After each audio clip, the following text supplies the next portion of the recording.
Operation തൂഫാൻ ജനങ്ങളെ ഏറ്റെടുത്ത് കഴിഞ്ഞിട്ടുണ്ട്. ഓപ്പറേഷൻ തൂഫാന്റെ ഭാഗമായി ഈരാറ്റുപേട്ട ഇളപ്പുങ്കലിൽ വീട്ടിൽ നിന്നും നിരോധിത പുകയില ഉൽപ്പന്നങ്ങളും വ്യാജ സിഗരറ്റും കണ്ടെടുത്തു.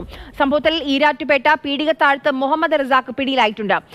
ഷിനോജ് എസ് വിവരങ്ങളുമായി നമുക്കൊപ്പം ചേരുന്നുണ്ട്. ഷിനോജ്, ഇത് ആരുടെ വീടാണ്? കുറെ കാലമായി ഇവിടെ ഇതിന്റെ വിൽപ്പന ഉണ്ടായിരുന്നോ? കഴിഞ്ഞ കുറച്ച് നാളായി ഈ വീട്ടിൽ ഇത്തരത്തിൽ ലഹരിയുടെ കച്ചവടവും വിൽപ്പനയും ഒക്കെ തന്നെ ഉണ്ടായിരുന്നു. പ്രത്യേകിച്ച് ഈരാറ്റുപേട്ട ഇളപ്പുങ്കലിലാണ് ഈ വീട് ഉള്ളത്. ഇന്ന് രാവിലെയോട് കൂടിയാണ് ഈരാറ്റുപേട്ട പോലീസ് ഇവിടെ പരിശോധനയ്ക്ക് വേണ്ടി എത്തിയത്. നേരത്തെ തന്നെ പലതവണ ഇത്തരത്തിൽ ഇവിടെ ലഹരിയുടെ കച്ചവടമുണ്ട് എന്ന് ഈരാറ്റുപേട്ട പോലീസിന് രഹസ്യ വിവരമൊക്കെ തന്നെ ലഭിച്ചിട്ടുണ്ടായിരുന്നു. ഈരാറ്റുപേട്ട പീടികത്താഴത്ത് സ്വദേശി മുഹമ്മദ് റസാഖിന്റെ വീടാണ്. 46 വയസ്സാണ് പ്രായം. ഈ റസാഖിന് നിലവിൽ ഇപ്പോൾ പോലീസ് കസ്റ്റഡിയിൽ എടുത്തിട്ടുണ്ട്.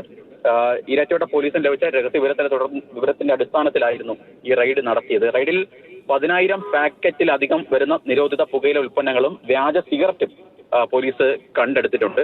വീടിന്റെ ടെറസിൽ ഉൾപ്പെടെ ആയിരുന്നു ഈ പുകയിലയും ഒപ്പം തന്നെ നിരോധിത പുകയില ഉൽപ്പന്നങ്ങളും വ്യാജ സിഗരറ്റും ഒക്കെ തന്നെ സൂക്ഷിച്ചു വെച്ചിരുന്നത്. ഏകദേശം 16 ചാക്കിലായിട്ടാണ് ഈരാറ്റുപേട്ട പോലീസ് ഇവയെല്ലാം തന്നെ കണ്ടുകെട്ടിയിരിക്കുന്നത്. എന്തായാലും കസ്റ്റഡിയിലെടുത്ത ഈരാറ്റുപേട്ട സ്വദേശിയായിട്ടുള്ള മുഹമ്മദ് റസാഖിന്റെ അറസ്റ്റ് അല്പസമയത്തിനുള്ളിൽ തന്നെ രേഖപ്പെടുത്തും. അതിനുശേഷം ഇന്ന് തന്നെ കോടതിയിലും ഹാജരാക്കും.